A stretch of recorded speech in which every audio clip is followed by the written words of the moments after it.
All right, this is a quick little video on paint removal on an old car. This will get the top coat off.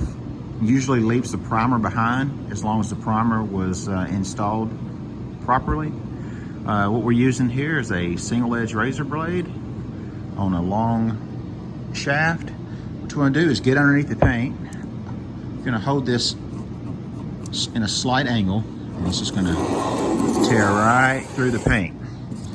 And what we're doing here, we're saving ourselves a lot of sandpaper and a lot of time, because usually the top coat likes to gum up your sandpaper as it gets hot. Where the primer, what we're going to do with this primer is we're going to use it as a guide to find where we need to put body work at. So it'll eventually come off, but we're using it as basically a guide coat.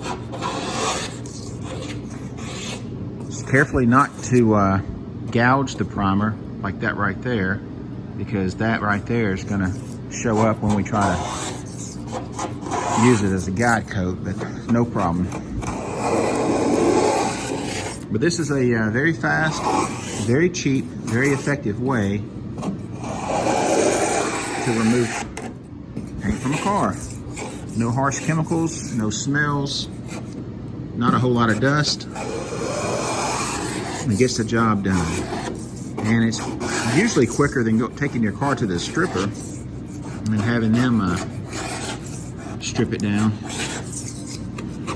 Sometimes when you get to the curves, some of those angles, you'll have to get creative on how you're holding your tool.